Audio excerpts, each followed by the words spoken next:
That's actually pretty sharp. If you can take really thin paper, the wind's blowing a little bit, you know, and cut with a knife that's sharp, that thick. Now, could you get it sharper? Yeah, you could, but you have to reprofile it. This is a survival knife. It's a stainless steel survival knife. It's pretty good, thick, heavy. It's pretty sharp. It's got a saw on the back, all right, and it's got a cap on the handle here.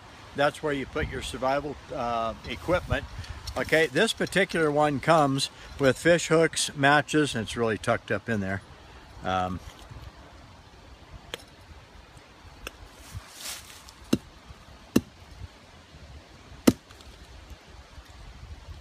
Okay, there's a little bag in there. It's got some matches, it's got some sewing thread, it's got some needles, it's got some fish hooks, things like that in there.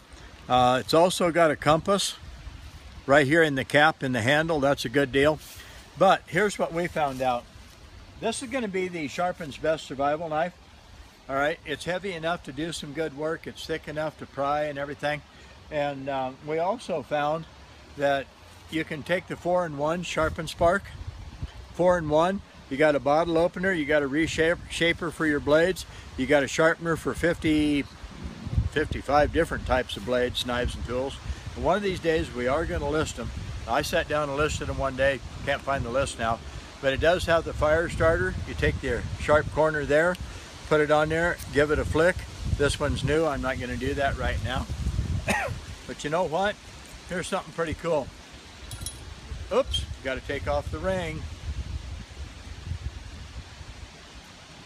All right, okay, the little key ring, and down in the handle you have room to drop the 4-in-1 Sharpen Spark. Fits right in there.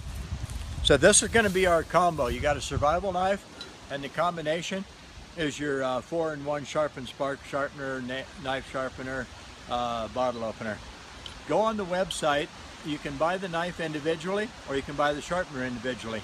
Now we're going to have the knife with the sharpener in the handle.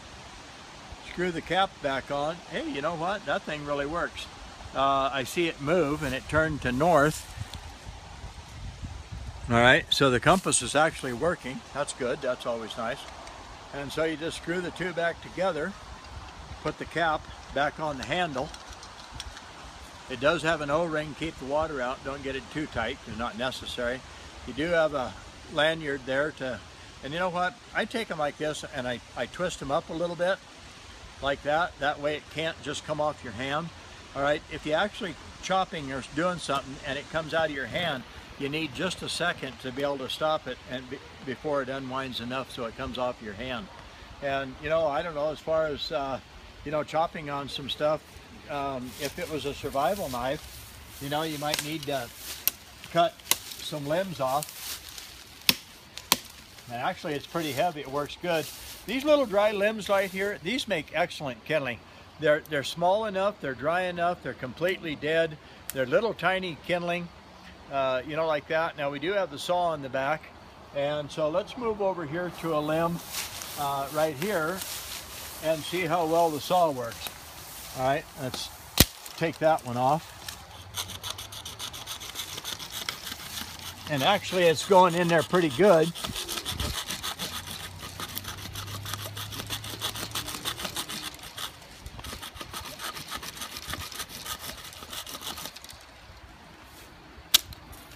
Huh, that's already about halfway through that limb right there.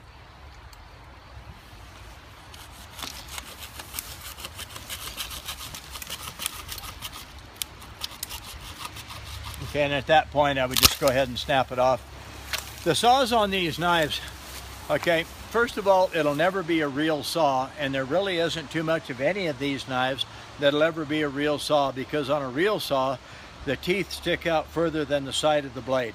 Okay, it's called the kerf. It's the offset. So your teeth actually stand out like that, and the body of the blade and then the teeth stand out like this. So it's a pretty good deal. It scores the limb, and then you can break it off. Fish scaling, doing things like that, cleaning off of a bone. There's a lot of things you can do with that. So go to sharpensbest.com. survival knife, buy it by itself, or buy it with the 4-in-1 sharpened spark in the handle. This is Brad. Take care. Have a good day.